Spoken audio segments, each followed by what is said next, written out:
Il y a un an, le 22 avril 2018, était voté en première lecture à l'Assemblée nationale le projet de loi sur l'asile et l'immigration porté par le gouvernement et la majorité de la République en marche. Ce projet de loi était pourtant critiqué et condamné par l'ensemble des organisations de défense des droits humains, ainsi que celles de solidarité avec les personnes migrantes, puisque ce texte s'est inscrit dans la triste continuité des autres procédures législatives et gouvernementales qui vont à l'encontre des droits humains, qui vont à l'encontre de la solidarité de l'accueil et qui ont très concrètement depuis un an rendu encore plus difficile la situation des personnes migrantes sans régler sur le terrain, y compris par rapport aux villes et aux quartiers qui doivent accueillir ces personnes migrantes, sans donner les moyens d'un accueil digne et surtout en fragilisant encore plus des personnes qui sont déjà extrêmement vulnérables. Parmi les nombreuses mesures contenues dans ce texte de loi, il y avait notamment l'allongement de la durée de rétention des personnes migrantes en centre de rétention, y compris des enfants, jusqu'à 90 jours. Le raccourcissement également du délai pour pouvoir faire appel et tout un ensemble de mesures au final qui n'avaient pas pour but de permettre que les personnes migrantes puissent y compris faire leur procédure, mais d'empêcher le plus grand nombre de ces personnes de pouvoir déposer des demandes d'asile et de pouvoir être accueillies dignement dans notre pays. Ce texte de loi n'est pas un texte isolé, comme je l'ai dit, c'est un texte qui s'inscrit dans la continuité de toutes les précédentes législations extrêmement sécuritaires et anti-migrants et migrantes qui sont votées depuis de nombreuses années en France, mais également dans le cadre des politiques menées au niveau européen, avec un renforcement de la répression et un abaissement des capacités d'accueil, puisque depuis quelques années, la question de la politique migratoire européenne est dans le débat, non pas du point de vue de régler le problème de l'accueil, puisqu'il n'y a pas une crise migratoire, mais une crise de l'accueil. À peine 17% des personnes réfugiées aujourd'hui dans le monde se dirigent vers l'Europe. La grande majorité sont accueillies dans d'autres régions du monde, donc il n'y a pas de submersion ni au niveau français ni au niveau européen. Ce qu'il y a, c'est un égoïsme profond des gouvernements actuels qui refusent d'avoir une véritable politique d'accueil répartie sur l'ensemble du territoire européen,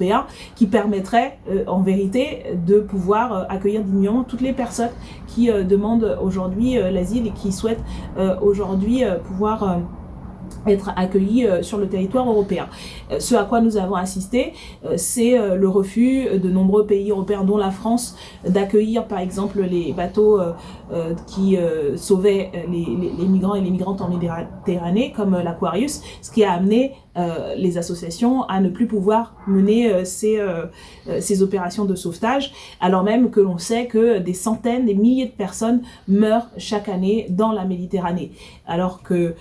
l'Union européenne aurait les moyens de mettre en œuvre elle-même ces politiques de sauvetage. Elle a choisi plutôt la répression des migrants et des migrantes. Le groupe de la France Insoumise s'est bien entendu opposé pendant les très longues journées et semaines de débat sur ce texte, mais nous avons également proposé un texte alternatif parce que nous croyons, nous pensons et nous défendons depuis de très nombreuses années une autre politique de solidarité, d'humanité, mais aussi de réalisme et de pragmatisme face à la situation, aux situations de migration. Un an après le vote en première lecture de ce texte, qui est ensuite entré en application en septembre 2018, nous sommes toujours mobilisés aux côtés des associations, des collectifs de citoyens et citoyennes qui viennent en aide aux personnes migrantes. Au niveau national comme au niveau local, dans le 18e ou 19e arrondissement, où de nouveaux campements sont apparus parce que les personnes migrantes n'ont toujours pas d'un hébergement digne et on retrouve des hommes, des femmes, des enfants à la rue dans des conditions absolument détestables. En tant que députée de cette circonscription, mais aussi au sein de l'Assemblée nationale, je continue à interpeller le gouvernement à lui demander des comptes, puisque c'est aussi ma responsabilité en tant que députée que de contrôler l'action du gouvernement. Et le constat est que ce texte de loi qui avait été présenté comme une solution pour régler ce qui était considéré comme le problème de l'immigration a empiré la situation pour tout le monde, pour les personnes migrantes d'abord,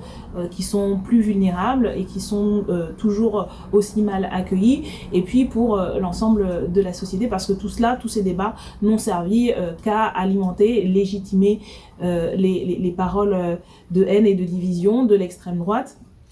Et donc c'est un combat qui reste d'actualité pour venir en aide aux personnes qui sont aujourd'hui à la rue, qui subissent du harcèlement policier, toutes les personnes qui risquent leur vie aujourd'hui en traversant la Méditerranée et qui n'ont plus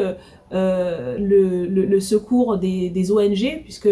ces ONG ont été obligées d'arrêter leur opération. Elles ne sont ni soutenues par le gouvernement au niveau de la France, ni soutenues au niveau de l'Union européenne. Et on assiste d'ailleurs au niveau de l'Union européenne à un alignement des politiques toujours plus sécuritaires et anti-migrants et immigrantes. On l'a vu avec Monsieur Castaner qui légitimait les propos de Salvini, le ministre de l'Intérieur italien, contre les ONG. Et donc on voit se constituer un axe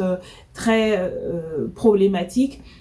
et une collaboration et une convergence de politiques qui ciblent les plus vulnérables et empire la situation pour tout le monde. Et donc c'est contre cela, contre ces politiques telles qu'elles s'appliquent en France et telles qu'elles se mènent aussi au niveau de l'Union européenne, que nous continuons à nous battre aux côtés des personnes mobilisées et puis aussi au sein des institutions pour changer ces politiques, puisque à travers nos amendements, à travers nos propositions de loi et à travers notre projet et notre programme politique, nous continuons à défendre une autre politique qui est possible, qui est urgente, une politique de solidarité, d'humanité et de réalisme par rapport aux situations de migration que connaissent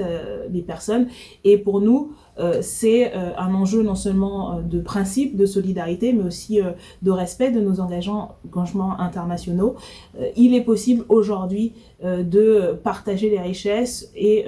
de faire œuvre de solidarité et d'humanité envers tous et toutes, et c'est à ça que nous continuons à nous consacrer dans la rue, dans les urnes, dans les mobilisations et à l'Assemblée nationale.